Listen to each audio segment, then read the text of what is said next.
So on that topic, when you have a device, whether it's something more sensible, and you want to sit down and port Coreboot to it, what is that process like? Where do you start, and what does porting Coreboot even involve?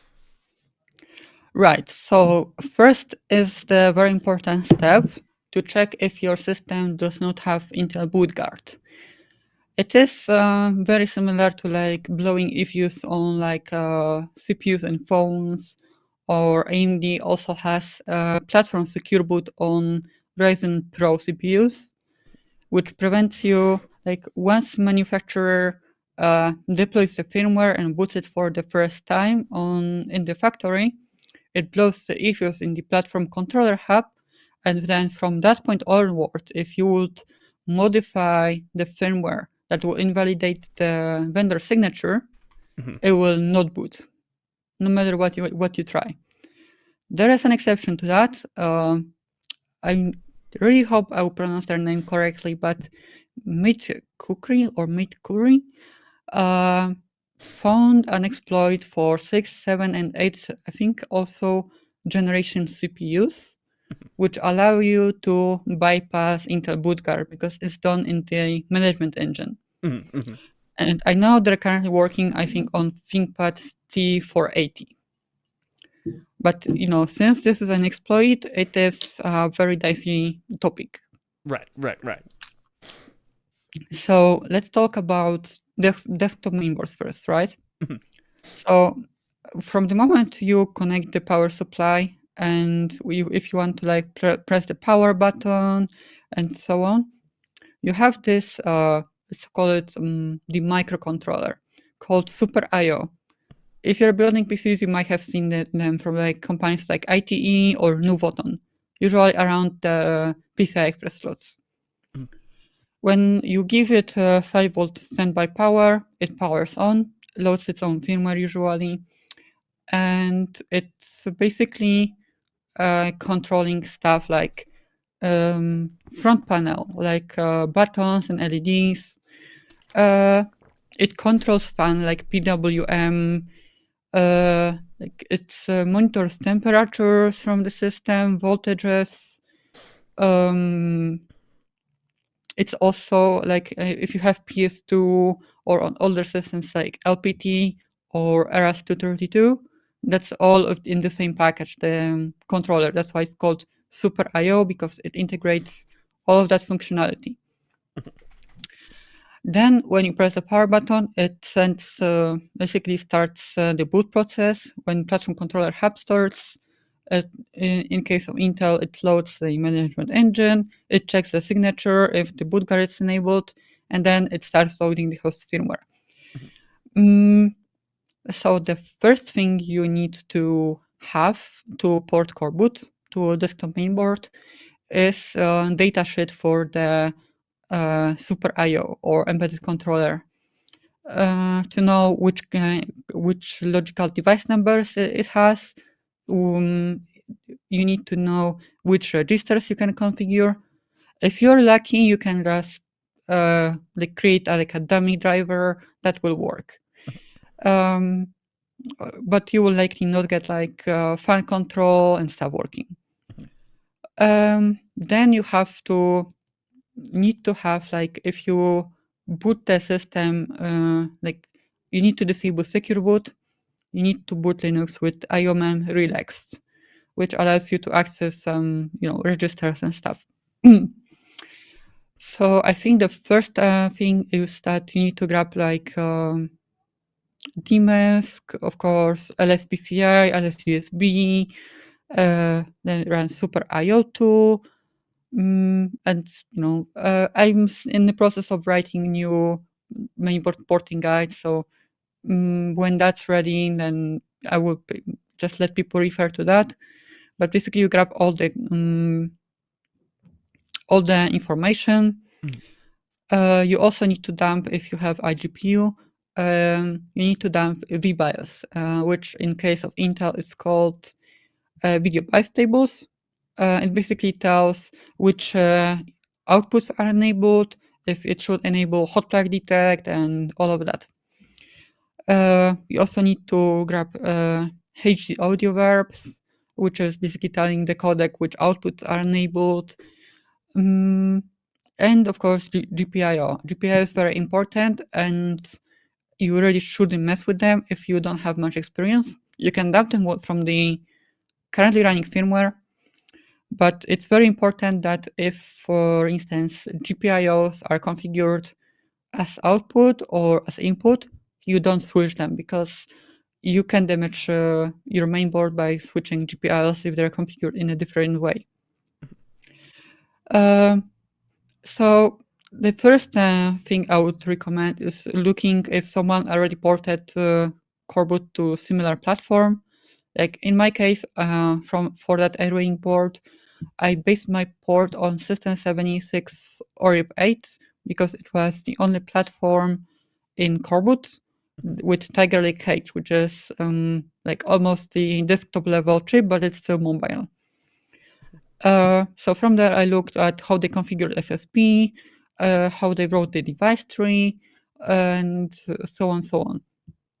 So I started writing it by basically cleaning the device tree, cleaning all the specifics to a System76 embedded controller, and some GPIO configuration and so Sorry, on. one thing before you keep going. What is the device tree? Right. So in Coreboot, it's not the same as U-boot, for instance. You get, maybe I could actually show you how that looks. Maybe that will be easier. Because it's nice to have visual representation. The question is, can I start the screen sharing? Let's say use operating system settings.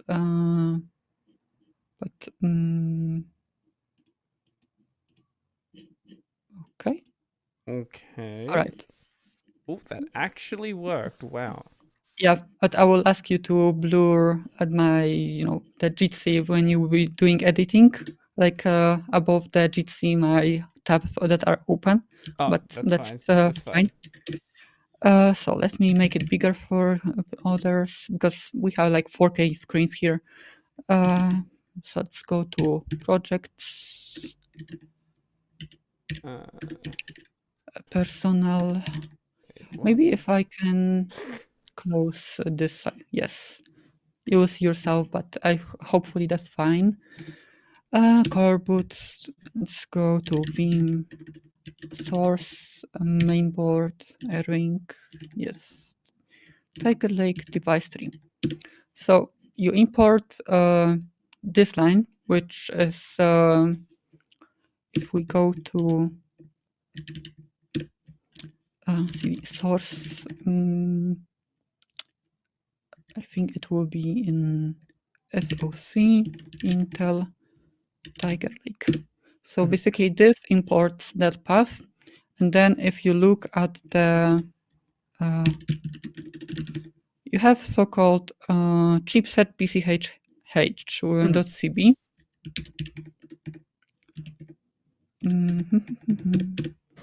And you see that it looks very similar.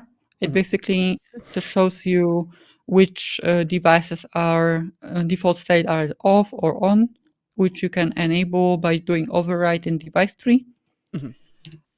And for instance, here you see that I'm configuring it to have power limits 45,109, which is default. But on my system, I have, I think, 60 by 120, which gives it more performance. PMC routing. Like I said, this is how you configure the iGPU. You configure certain ports to, and if you want to have like a data channel and hot plug detect. And then this is actually the trial and error part. If you don't have schematics for your system, is that you have to populate like every PCI Express slot in your system. Of course, because when you install the card, FSP usually remaps root ports.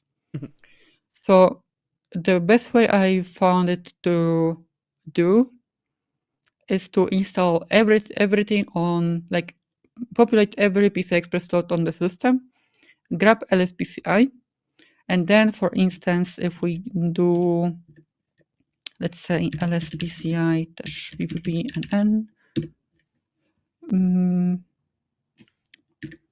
but of course this is a AMD system, so it will be a bit different. Or maybe if I have any logs here that I can show.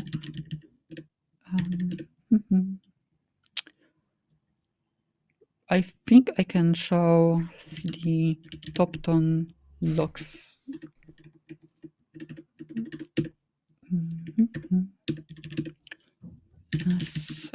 LSPCI. So yes. There we go. So, yes, so you scroll to PCI Express, and for instance, here you see PCI Express bridges, and sometimes it's just, for instance, this is Alder Lake, so some systems don't have it. Like in the Linux, it doesn't recognize them yet. But basically, this is like PCI Express root bridge. So I have 1C.1, 1C.2, and then if you look again at the let's go main ports.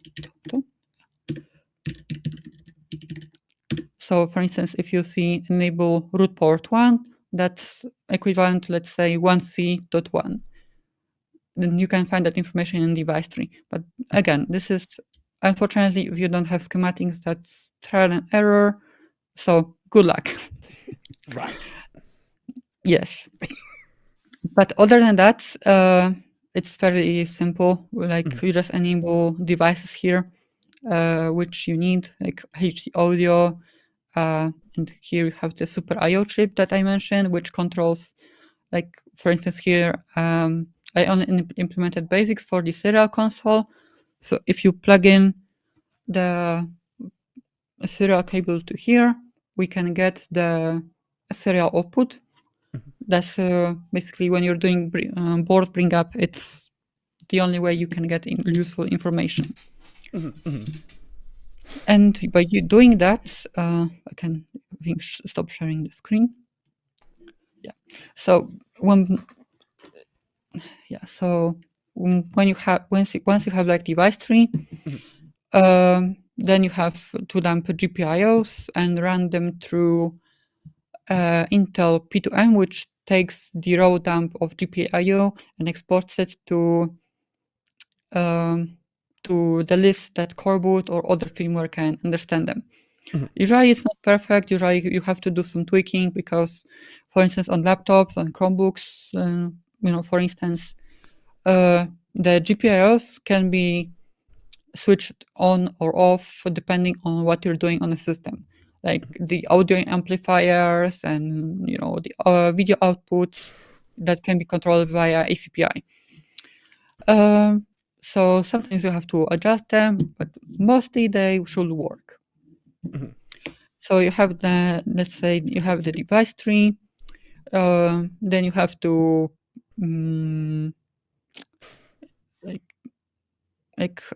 if you're not porting to the laptop, I would say the ACPI should be fairly sane. Sometimes you need to do some tweaking, but it should be sane. Then HGA verbs, which is basically setting up the HGA verbs to tell the audio codec which outputs to enable and which inputs, like the pin configuration. And then in ROM stage, you enable stuff like how much video memory you want and so on. Then when it comes to compilation, come back to here, make and config, and to allow. Okay, and then when you are going to compile Coreboot, you have this lovely setup. So here it's basically you're configuring the compilation options, which compression you want to set, and so on. On the main board, you select your vendor and mainboard, as well as the size of the RAM chip, which should be populated by default by a kconfig that you wrote. Mhm. Then in the chipset, you have more options for like, say, if you want to disable the iGPU, you can do this from here. Or, the interrupt controllers. And here you also have to include binaries. Like Intel flash descriptor is like, I would say, it's kind of complicated to explain if you're not in the know, but it basically has like PCH traps, like it configures stuff like which SPI chips are supported, Mhm. and so on. Like, let's leave it at this because we could get into the rabbit hole. Here you have to add a management engine firmware, which if you're porting a mainboard, you need to know that you cannot include the management engine blob that you dumped from your mainboard, because it will have specific configuration for that mainboard, and it will likely not boot on another person's board. The way to do this is to get like a BIOS update from the vendor and extract it from there, because then you get clean management engine region that you can include. If your vendor does not provide you with the firmware package, it's best to just skip them and just flash the BIOS region. And of course, here you have like power management. If you have how you want to do display initialization, like here you include the VBIOS, video BIOS tables. Yeah, this is mostly just if you want to use CMOS or SML store, which is NVRAM essentially. You can enable stuff like TPM here. This is console. If you're debugging, or if you want to have, like for instance, on this firewall, if you want to run the system headless, you can just enable serial, and that way it will just print to the serial, and you can change the boot config and such without having to connect the monitor and keyboard and so on. I can show this later if you'd like. SMBIOS is really nothing interesting. Right, and here's the payload. A second.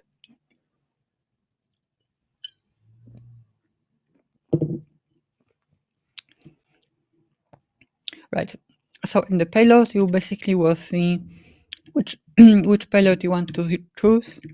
Like you can select grab Linux boot, which is just like a Linux kernel, CBIOS, which is a legacy like BIOS payload, U-boot, or EDK2, which is like UEFI basically.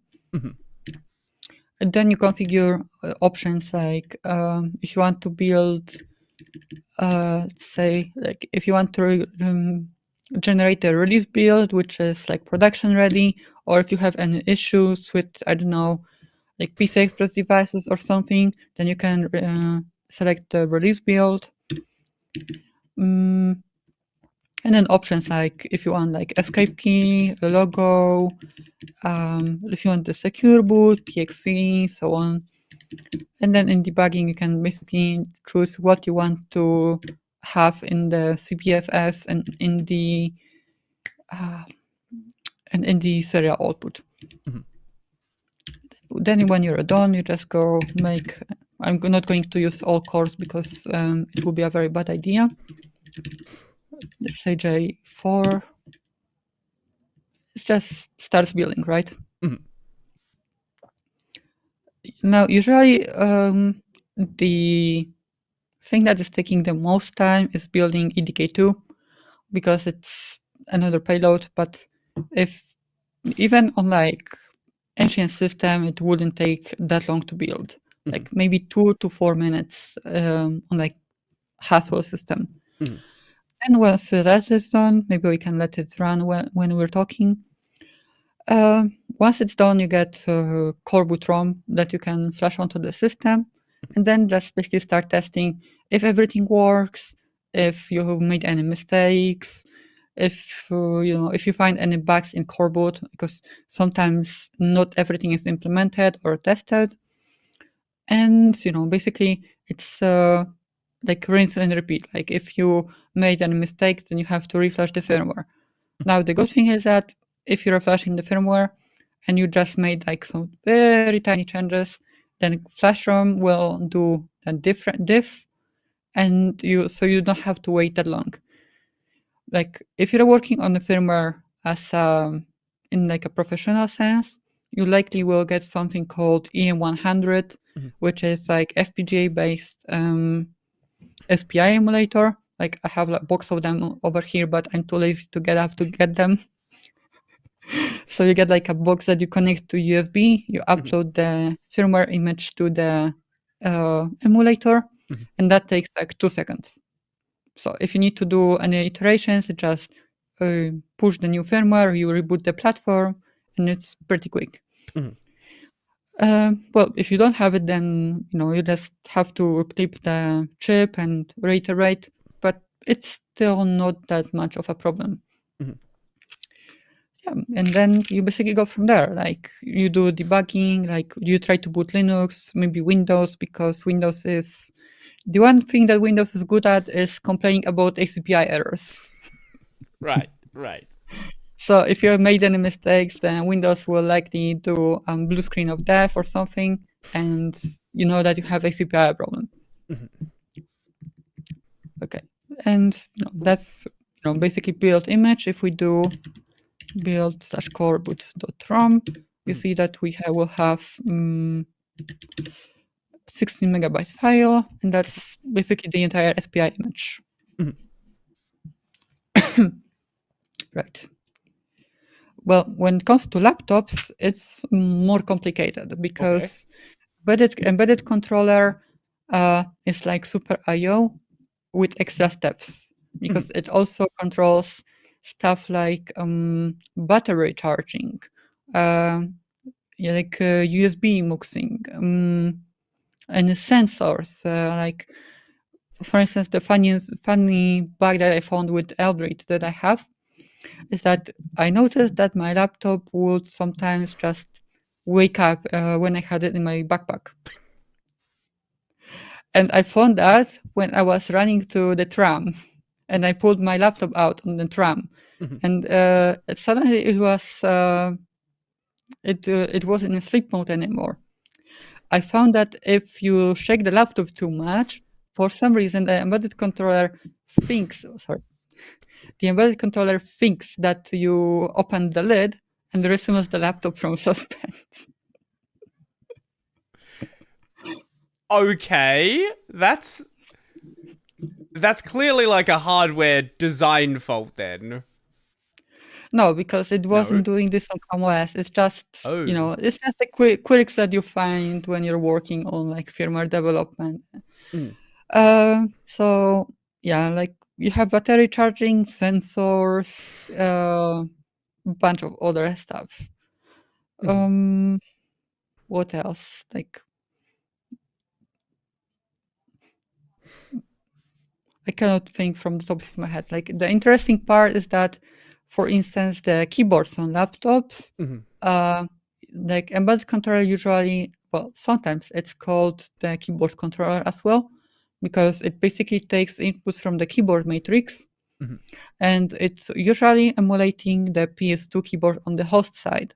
So it takes the inputs from the keyboard matrix, and when like Linux or Windows boots, it says, oh, it's 80 keyboard, so it's PS2. So it's like, well, it's not that much different from PS2 on the desktops, because on Super I/O you also have PS2 controller, but it's basically like a smaller package and more functionality. I don't even know how long you talked for there about the porting process. I was like, is there a point like I can jump in and like add, like maybe like say something and you just going.